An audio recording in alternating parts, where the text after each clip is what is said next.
The first time Adiz held a piece of broken glass in her hands, she wasn't thinking about symbolism or destiny. She was just a 10-year-old girl cleaning up after the storm that had shattered the only mirror in her mother's salon. Rain had leaked through the patched-up roof again, soaking the wooden shelves and toppling a stand of beauty products. The mirror, one of the few things that gave the space its elegance, was now splinters on the ground. Adiz sat on the floor, collecting the shards. "Why do things keep breaking?" she had asked, more to the rain than to her mother. Her mother, Mama Kay, simply replied, "Because sometimes life needs to break you, Adiz, so you can rebuild stronger." Back then, Adiz didn't understand. But years later, those words would become the spine of her story. Growing up in the bustling streets of ABA, Adiz knew struggle. Her father had left when she was 6, leaving Mama Kay to raise her and her younger brother Yuzo on the little she earned for braiding hair, fixing weaves, and selling homemade creams. They lived in a cramped one-bedroom flat above a shop, their nights filled with the hum of generators and the scent of hot oil from roadside suya stalls. Adiz was smart, ambitious, and creative, but poor. She made notebooks from old calendar papers, drew fashion sketches on the back of flyers, and practiced braiding on dolls made from bottle caps and cloth. By 13, she was already helping out in the salon, mastering cornrows and box braids with a precision that brought in extra customers. But at 16, everything came crashing down. Mama Kay had a stroke while working on a client.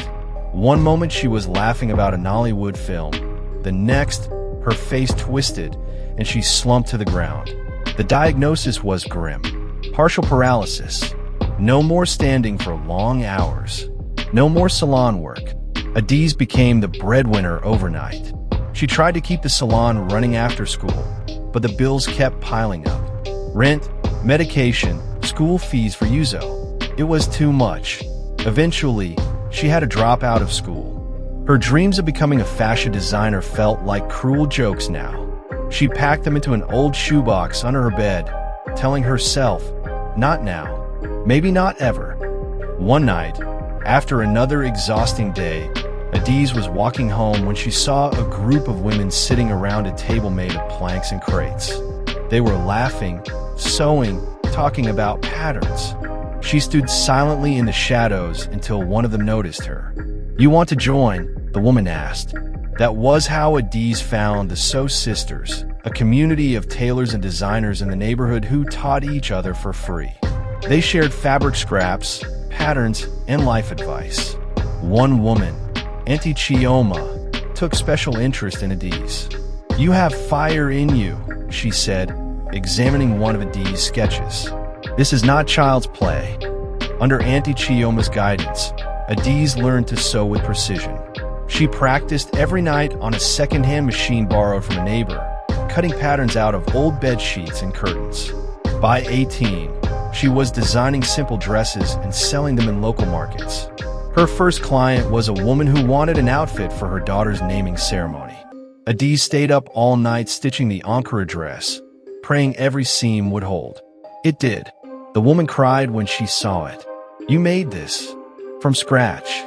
That was the first of many, but life wasn't done testing her. One day, as she walked back from the market, she found a crowd gathered near her building. Thick smoke coiled into the sky. Her home was on fire. The old wiring had sparked a blaze that consumed the salon, their flat, everything. The only things Adiz salvaged were her brother's school uniform, her mother's photo, and the metal frame of her sewing machine, charred and useless. They moved into a church shelter. Her shoebox of dreams, burnt to ashes. That night, sitting on a plastic mat, tears drying on her face, Adiz whispered to herself, "What now?"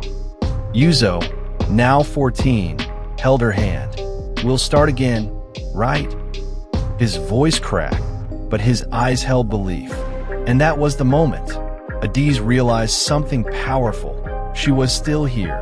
The fire had taken her home, but not her hands, not her vision, not the spirit Mama Kay had raised in her.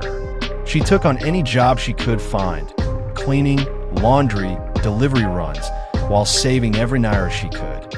Eventually, with the help of a kind church member, she got a refurbished sewing machine. But this time, Adiz wasn't just sewing clothes. She was building a brand. She called it Broken Beauty.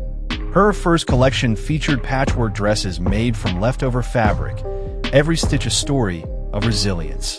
She showcased the collection at a local youth fair, using her own friends as models, walking proudly on a chalk-lined runway in a church compound. People noticed. Someone posted a video online. It went viral. Soon, orders began trickling in. A youth fashion initiative offered her a scholarship to a business accelerator program in Lagos.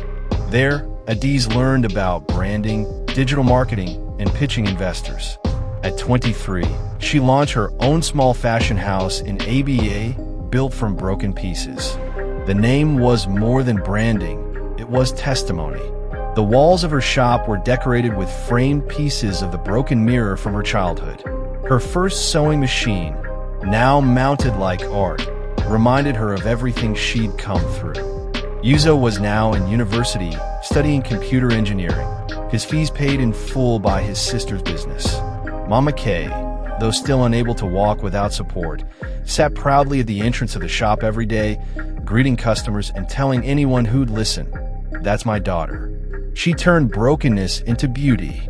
Today, Adiz mentors other young girls in low-income neighborhoods, teaching them not just how to sew, but how to dream beyond their circumstances. She tells them, you don't need a perfect beginning to build something great. Just start with the pieces you have. Because sometimes, the most beautiful things in life are built from broken pieces.